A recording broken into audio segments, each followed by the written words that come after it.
স্বাগতম জনাইছো মোৰ অন্য এটি ভিডিঅ'লৈ। আজি আমি কৰিম অনুশীলনী 1 এৰ 6 নম্বৰ প্ৰশ্নটো। তেন্তে বলক আৰম্ভ কৰো। 6 নম্বৰ প্ৰশ্নটো কৈছে যে আদৰ্শ ঠাঁচত প্ৰকাশ কৰা। আদৰ্শ ঠাঁচত মানে কি মই কৰি দেখাইছো। 6 নম্বৰ প্ৰথমটো কুৱেশ্যনটো লৈছো আমি। 6 নম্বৰ প্ৰথম কুৱেশ্যনটো দিয়া আছে -8/16। এতিয়া আমি কি কৰিম, আমি চাম যে 8 এটা এনেকা সংখ্যা লম যাতে দুটাকে আমি কাটাকাটি কৰিব পাৰো। এটা যদি কাটাকাটি কৰো তেনেহলে আমি জানো 8 8ক কেইবাৰ যাব, এবাৰ।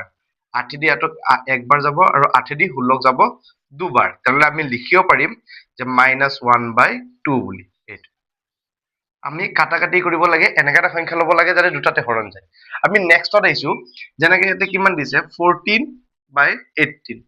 এতিয়া আমি কি কৰিম, ইয়াক 2ৰে আমি এনেকা এটা সংখ্যা ল'ম যাতে ওপৰৰ সংখ্যাটোকো কাটিব পাৰো আৰু তলৰ সংখ্যাটোকো কাটিব পাৰো। তেনেহলে আমি চাওঁ, আমি যদি 2 লওঁ, প্ৰথমে লাষ্টৰ সংখ্যাটো চাম যুগ্ম। সদায় এইটো চাব যে লাষ্টৰ সংখ্যাটো যুগ্ম নে অযুগ্ম। যদি যুগ্ম হয় তেনেহলে যুগ্ম সংখ্যাৰে আমি কাটিব পাৰিম অতি সহজে।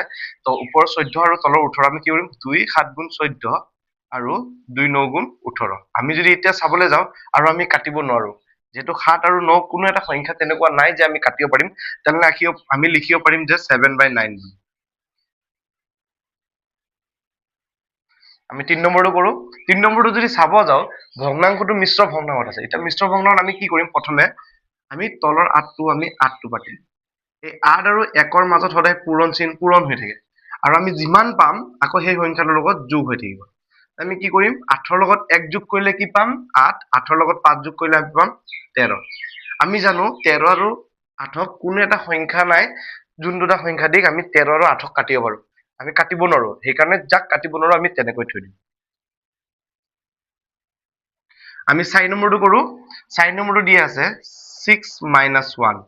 আমি এই সংখ্যাটোকো কাটিব নোৱাৰো, যি নহওক। আমি যদি চাবলৈ যাওঁ -1/6, আমি ইয়াকো কাটিব নোৱাৰো, কিয়নো এনেকা এটা সংখ্যা নাই। আমি একেদি কাটিব পাৰিম, কিন্তু এনচাৰটো একেই ওলাব। এতিয়া একেদি যদি 1ক কাটো কেইবাৰ, একবাৰ পাম, আৰু একেদি 6 কাটিলে 6 বাৰ। এনচাৰ ছেমে ওলাব, কোনো চেঞ্জ নহয়। কিন্তু ডিফাৰেন্স কি, তলত যে 1 আছে সেই 1টো নিলিখিলেও হ'ব, বা এই -1 আছে নহয় সেইটো, কিন্তু মাইনাছ এটা আছে, মাইনাছটো দিব লাগিব মাথবি। ইয়াতে আমি ইয়াৰ আগত আমি যেনেকে দিছিলো 1 নম্বৰ প্ৰশ্নটোত যে 1 আছিলে, -1 into -1, ঠিক তেনেদৰে আমি কি কৰিম এতিয়া 11 আৰু 44। 11 আৰু -44 আমি জানো যে 11ক যদি কাটো এবাৰ আৰু 44ক কাটিলে 4 বাৰ। 11 দি 11ক কাটিলে এবাৰ যাব, আৰু 11 দি 44ক কাটিলে 4 বাৰ যাব। তো আমি কি লিখিম, 1/-4।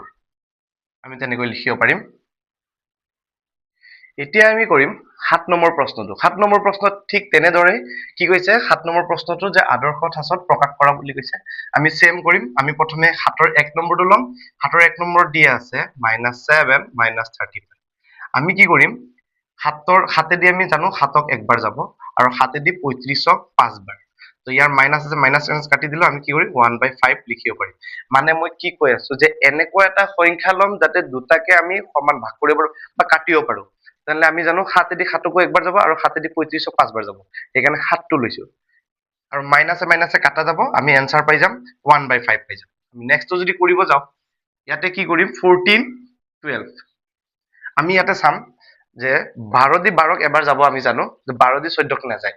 তেতিয়া আমি কি কৰিম, এতিয়া আমি যদি চাবলৈ যাওঁ 14টো এটা যুগ্ম সংখ্যা আৰু 12টো এটা যুগ্ম সংখ্যা। ঠিক তেনেদৰে আমি আটাইতকৈ সৰু যুগ্ম সংখ্যাটো ইউজ কৰিম। কেনেকা, যেনে 2, আমি 2 যদি লওঁ, 2 দি 14 কেইবাৰ যাব 7 বাৰ, আৰু 2 দি 12ক যাব 6 বাৰ।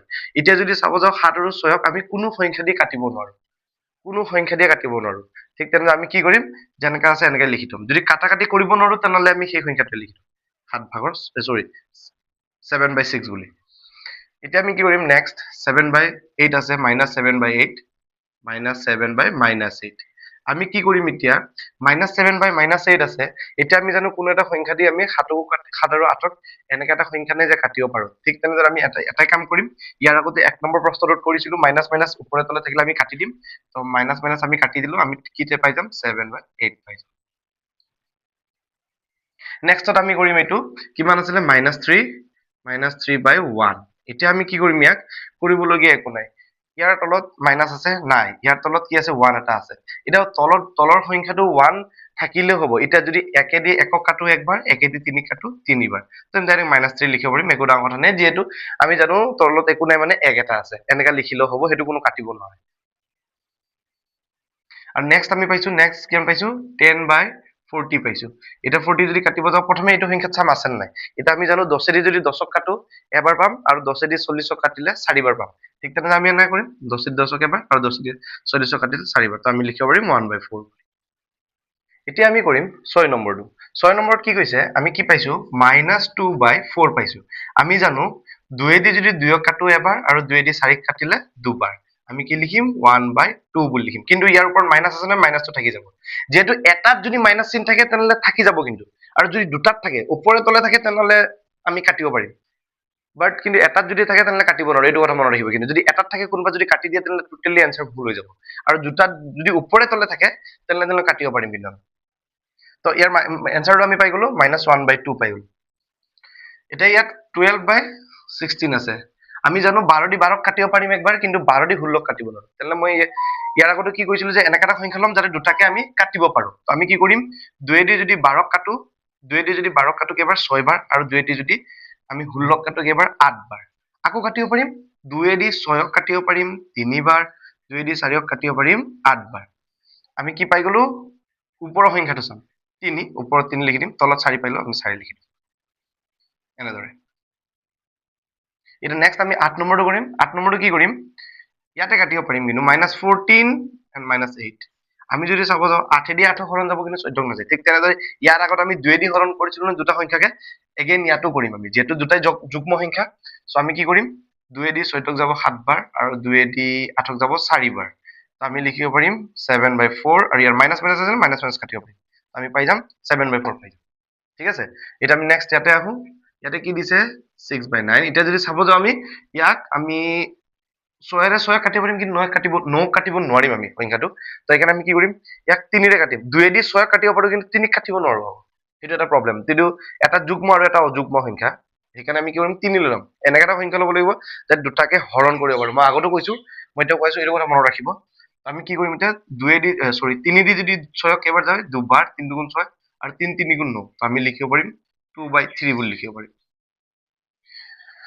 নেক্সট আমি আহিছো 10 নম্বৰটো, -24 আৰু 30। আমি ইয়াতে কি কৰিম, যদি চাবলৈ যাওঁ দুটাই যুগ্ম সংখ্যা, তেনেহ'লে নিশ্চিন্তা মনে আমি আটাইতকৈ সৰু যুগ্ম সংখ্যা 2, সেইটো দি আমি কাটিব পাৰিম ইহঁতক। এতিয়া 2 দি যদি 24ক কাটো কেইবাৰ 12 বাৰ, 2 দি যদি 30ক কাটো 15 বাৰ। এতিয়া আকৌ 2 ল'ব নোৱাৰো, যিহেতু 2 দি আমি কাটিব নোৱাৰো, কিয়নো 2 দি 12ক 12ক কাটিব পাৰিম, কিন্তু 2 দি 15ক কাটিব নোৱাৰো। আমি কি কৰিম তেনেহ'লে, এটা অযুগ্ম সংখ্যা আছে নহয়, 3 লৈ চাওঁ, 3 দি যদি যায় নিশ্চয় যাব, 3 4 গুণ 12, 3 5 গুণ 15। এতিয়া আৰু নাযায়, আৰু 4ক 2 দি কাটিব পাৰিম, কিন্তু 2 দি 5ক কাটিব নোৱাৰো। ঠিক তেনেদৰে আমি কি কৰিম, আমি ওপৰত 4 আছে নহয়, 4টো লিখি থম, তলতে 5 5। ইয়াত এটা পইণ্ট কৰিব, প্ৰশ্নতে দিয়া আছিলে 24ৰ আগফালে মাইনাছ চিন আৰু 30ৰ আগফালে মাইনাছ চিন, মাইনাছ মাইনাছ কাটি দিম আমি। ত' ঠিক কি থাকি যাব, প্লাছ থাকি যাব, তো 4/5 লিখিব পাৰিম। এইটোৱে আছিল এনচাৰটো। এতিয়া আমি কৰিম 8 নম্বৰটো। 8 নম্বৰটো প্ৰশ্নটো কি কৈছে, যে পৰম মান ওলোৱা। এতিয়া পৰম মান আমি কেনেকৈ ওলাম, একদম ইজি। কি কৰিম, প্ৰথমে প্ৰশ্নটো চাম। প্ৰশ্নত কি দিয়া আছে, ইয়াতে দিয়া আছে যে -3/8। ইয়াতে কি কৰিম, ইজি মেথড, এই চাইডৰ চিন আছে নহয় বাকচ দৰে, এইটো কাটি দিবা, এইটো উঠাই দিম, আৰু মাইনাছ চিন থাকিলে মাইনাছটো উঠি যাব। ঠিক আছে, এই চিনটোৰ লগত এই মাইনাছ চিনটো উঠি যাব, কি বাকী থাকিল 3/8, বাছ এইটোৱে।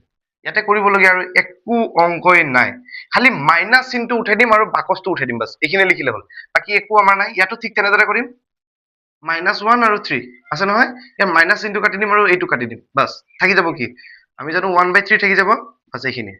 কৰিবলগীয়া ইয়াতে একো নাই। ইয়াতে কি কৰিম, এতিয়া ইয়াত ইম্পৰ্টেণ্ট কি, -8 আছে নহয়, ইয়াৰ তলত একো নাই মানে কি 1 এটা আছে। এইটো আমি জানো কোনো এটা সংখ্যাৰ তলত একো সংখ্যা নাই মানে 1 এটা থাকে, এইটো লিখি ল'ব নিলিখি ল'ব, একো ইম্পৰ্টেণ্ট নহয়। আমি কি কৰিম, ইয়াতে সংখ্যা নাই তো নাই থাকক। মই কি কৈছিলো, যে মাইনাছ চিনটো আৰু ব্ৰেকেটটো কাটি দিম, কি থাকি যাব, অকল 8 থাকি যাব। তো কি কৰিম, অকল আমি 8 লিখি দিম, ইয়াতে একো নাই কৰিবলগীয়া। নেক্সট এইটো কুৱেশ্যনটো আকৌ লওঁ, -13 300, এইটো আছে, ধুনীয়াকে কি কৰিম, এইটো চিনটো আৰু এইটো চিনটো কাটি দিম, কি থাকি যাব 13/300 থাকি যাব, বাস এনেকৈ লিখি দিম ইয়াতে আৰু একো নাই তেনেকৈ লিখিবৰ কাৰণে ওপৰে তলে মাইনাছ চিন আছে ওপৰে তলে কাটি দিম একো নাই যেনেকৈ থাকিব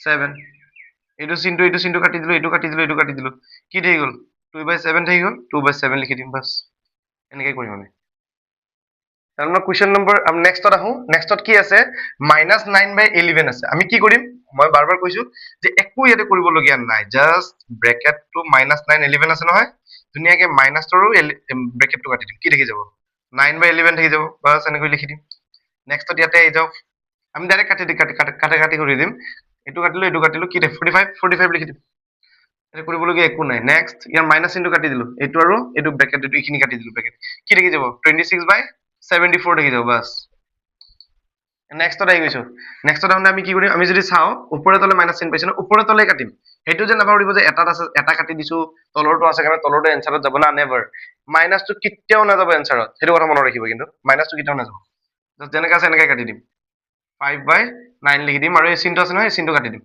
5/9 আমি লিখিব পাৰিম নেক্সট ইয়াতে আহিছো মাইনাছ চিন দি আছে মাইনাছটো কাটি দিলো ব্ৰেকেটটো কাটি দিলো কি থাকি যাব 4/7 থাকি যাব তো আজিলৈ ইমানলে যদি মোৰ ভিডিঅ'টো চাই ভাল লাগিছে তেনেহ'লে লাইক এটা কৰিব আৰু কোনোবা যদি মোৰ চেনেলটো নতুনকৈ আহিছে প্লিজ ছাবস্ক্ৰাইব এটা কৰি দিব যাতে আহিবলগীয়া প্ৰত্যেকটো ভিডিঅ'ৰ আপডেট আপোনালোকে পাই থাকে আৰু কিবা এটা শিকিব পাৰে আৰু যদি কাৰোবাৰ কিবা যদি ডাউট আছে কিবা যদি প্ৰশ্ন থাকে তেনেহ'লে মোৰ কমেণ্ট বক্সত জনাব পাৰে মই চেষ্টা কৰিম যাতে নেক্সট ভিডিঅ'টোত সেই সমাধানটো কৰি দেখাব পাৰোঁ আপোনাক ধন্যবাদ